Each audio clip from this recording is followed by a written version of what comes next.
I don't know when the voices began. I've stopped trying to pinpoint the moment.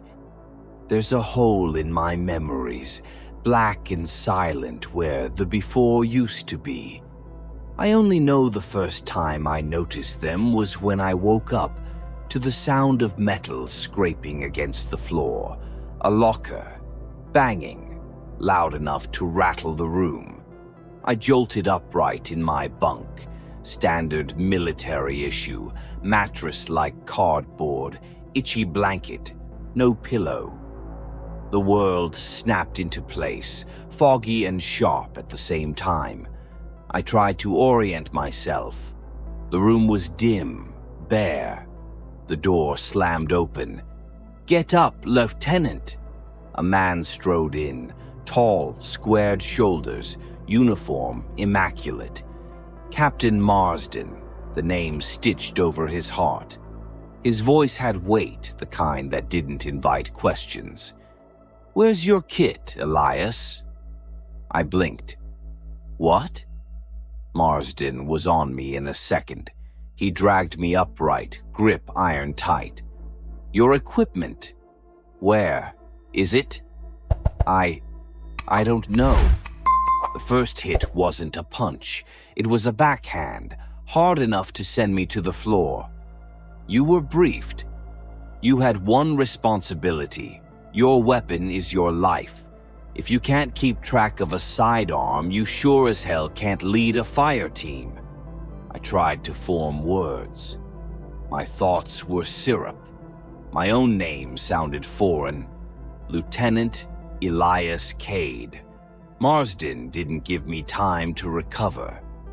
"Forget it. The programming's holding. We're moving forward." He tapped something on the collar of his jacket, a barely audible buzz in response. I heard it. Programming. Outside, the sky was gray. It wasn't dawn yet, but the air was thick and heavy with heat. The compound felt familiar, but not. Concrete walls, fences topped with coils of razor wire, no insignia, no flags. Marsden led me past rows of identical buildings to a large garage-like structure. Inside, fluorescent lights buzzed overhead. Metal tables, equipment crates, weapons laid out like surgical tools. A woman waited there, arms crossed. Her uniform marked her as Major Gron. I didn't know her, but I did. Her face triggered flashes. Deserts, blood, static over a radio. Gone before I could grab them. "Lieutenant Cade, welcome back," she said flatly. "Your retention rate is at 73%. We'll see if that improves." "I don't know what that means," I muttered. "You don't have to," she said, gesturing to the table. "Assemble the XM7 rifle. You've done it before." I looked down at the parts. My hands twitched, and muscle memory took over. Bolt assembly, receiver, charging handle. My fingers moved with a speed and precision I didn't understand. Done in under a minute. I stared at the rifle. There was an inscription along the grip. "Trust no one." I didn't remember carving it, but I knew I had. Marsden gave a satisfied nod. "Good. Now disassemble and reassemble the Barrett MRAD sniper system." I hesitated. That was high-level gear. Sniper school level. Had I ever? My brain answered before I could stop it. Hands moved. Pins out. Barrel slid free. Bolt disengaged. "Faster this time," Gron said. I did it again. And again. The world narrowed to steel and sweat. Over and over they made me reassemble complex weapons I didn't recognize. The GMG automatic grenade launcher. The L129A1. Some foreign prototypes with names I didn't even know how to pronounce. All blindfolded. all perfectly.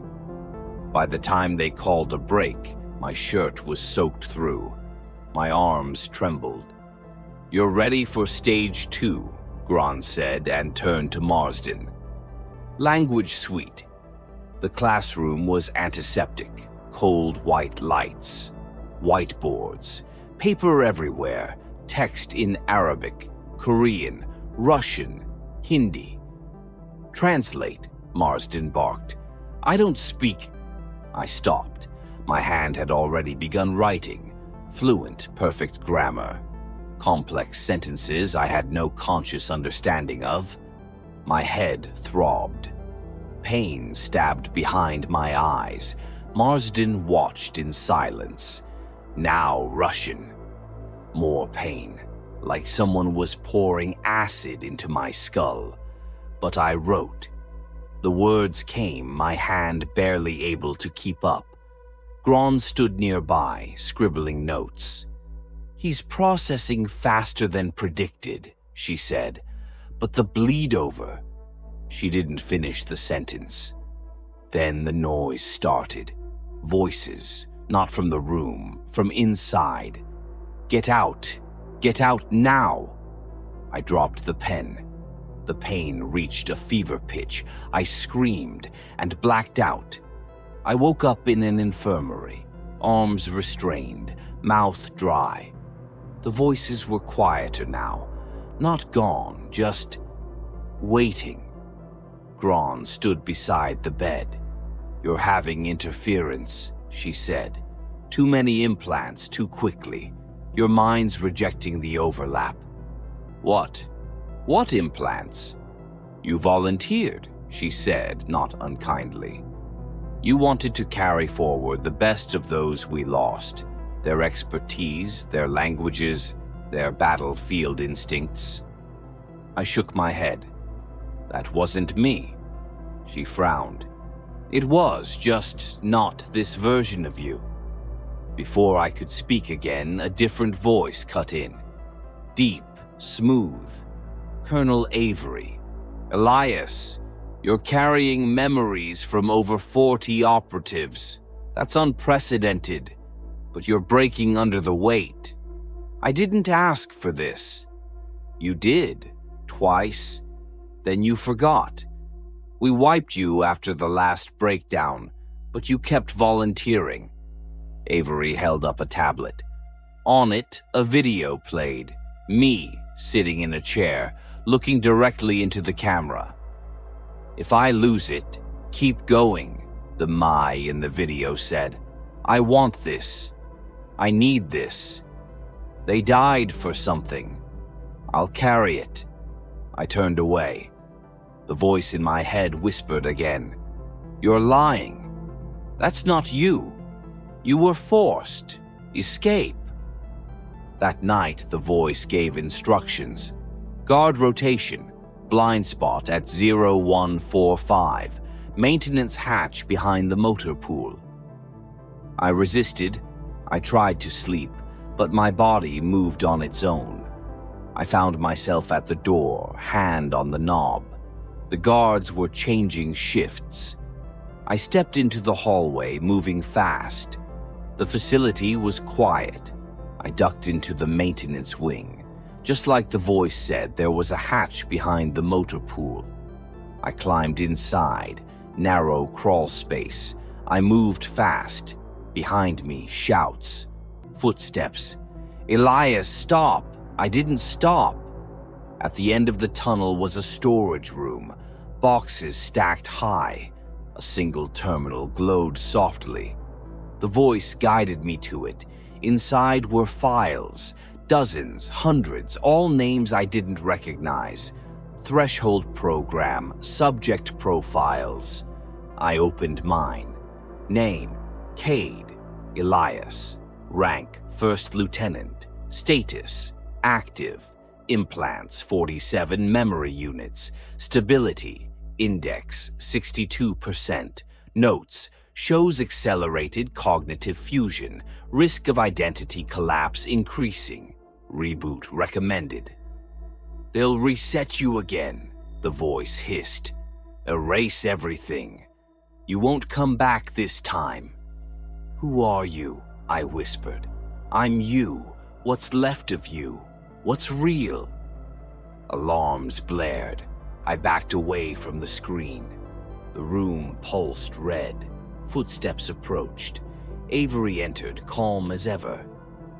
"Elias, you weren't supposed to find this. I want out. You said that last time, then you came back." "I mean it now," he sighed. "You're a mosaic of memories. We all are, in a way. You're just more literal." Behind him, Marsden appeared, tranquilizer in hand. I bolted, through a side door, into the cold air. Gunfire cracked the sky. I didn't look back. The woods beyond the fence were dark, deep. I ran until my legs gave out. I'm here now, in the trees. Recording this on a stolen comms unit. If anyone hears this, anyone real, I'm northeast of the compound. I don't know how much longer I have before they find me, before they reset me again, or before I stop being me. I know what they're doing. Project Threshold, memory transference, human hard drives. They call it progress. I call it something else. If you come, I'll find you. Bring help before I vanish for good, before they turn me into someone I don't recognize. Again.